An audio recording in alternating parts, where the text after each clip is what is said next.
We are officially on baby countdown after completing my 30th week, and that is what I'm going to be sharing today. How baby is developing, how I am going, and just getting ready for our fourth and final delivery. So if this sounds interesting to you, stay tuned, give it a big thumbs up because it really does support my channel.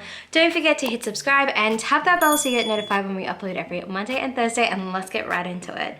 If this is our first time meeting, thank you so much for clicking on today's video. My name is Beck and I am currently a mom to 3 beautiful little kids. I have a 5-year-old, a 3-year-old, and a 1-year-old, and I am currently expecting our 4th and final bubby. And I know that these next couple of months are going to go by so ridiculously fast, and I know that this is going to be our final pregnancy and I don't want to miss out on any of it. And I think the easiest way of remembering it is by documenting it. So thank you so much for supporting our little channel. If you are wondering what these weeks look like, I hope it is good for you to hear my point of view and how my body is reacting to pregnancy. So let's get right into baby's development, because baby has done so much development within its 30th week. Everything I'm telling you today are facts that I have found on my baby apps or just on the internet, and obviously I don't know exact specifications for my baby.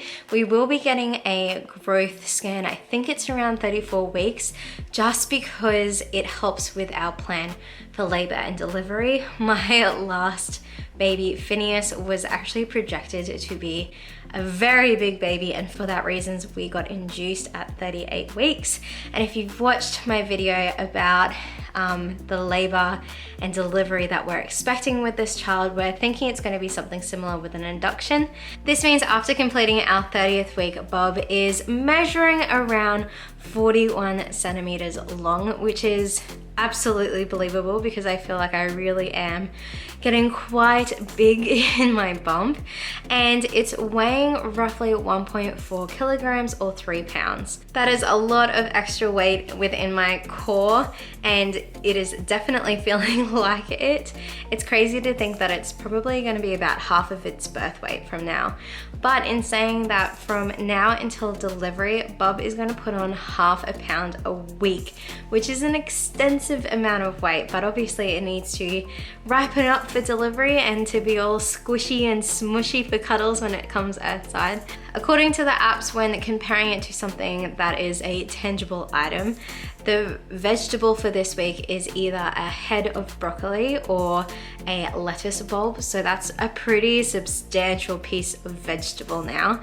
And thinking about that within my baby bump, I can definitely picture that being there. A really fascinating fact during this 30th week is that baby's brain is starting to get that wrinkly look that we see on like your stereotypical drawing of a brain, and that's going to help increase brain development and growth. So that's really cool, and that its eyesight is starting to become more sensitive. And I have definitely noticed this because if I put my hand on Bob, I will get a reaction.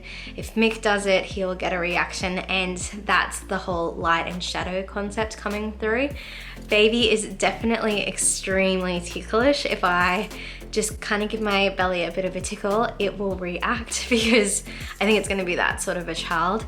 It also loves the pressure of being hugged, which is really sweet. I'm hoping that means that when baby comes out, it will love cuddles, but it is showing a preference to those tighter hugs and not so much liking light tickly feelings. Another development is that baby is starting to lose that furry layer that protects it whilst being in the amniotic fluid, and that's helping it get ready for labor and delivery. The bone marrow is starting to make the red blood cells, which is really fascinating because this will help baby to be more independent when they do come earthside, and that they're not needing as much intervention, which is really comforting as a mum to know that these sorts of developments and milestones are really important to make sure that we can have baby in our arms when the time comes. So that's really cool, and I didn't realize that that happened during the 30th week, and this is my 4th kid to this gestation. Finally, skin pigmentation is starting to come through, so it's starting to become more skin color, whatever that color will be. I know Amira and Phineas came out looking a bit more pale more so my skin color versus Zoe, who is very tanned like Michael. So it'll be interesting to see what our Russian roulette of genetics will be for this baby and whether they'll come out with that darker color skin tone or a lighter color one. But that is starting to happen this week, is that they're going to form their skin pigmentation. When it comes to how I've been traveling this week, it has been a very interesting 30th week. I think hitting that milestone of realizing that we are now on the countdown and that we are getting to single-digit numbers until baby arrives earthside is both really exciting, a little bit sad, and also feeling scared about how everything's gonna go. And just, yeah, it's a really big ball of emotions that I am trying to process. This means this week, mental health wise, it has been a bit of a roller coaster, but Michael's been super supportive and I have a really good core network of friends and family that I'm able to just discuss how I'm feeling, knowing that they're not going to judge me. So that's really helped me journey through this last week. My heartburn is still quite prevalent, especially when I'm laying on my right hand side, and I know that's an old wives' tale for gender, is which side you can lie on and which side you can't. So I think it's really interesting that I specifically can't lie on one side because it gives me heartburn. I also get heartburn if I am hungry. I feel like my stomach acid just starts to bubble up, or if I'm leaning forward and squishing baby. So I am still hating the taste of chicken. Like, it literally repulses me, which is so funny because when I was pregnant with Zoe, I could not get enough of chicken, like chicken nuggets, and specifically KFC chicken nuggets. It was life to me and I really craved and desired them. But with this baby, I can't go near chicken at all.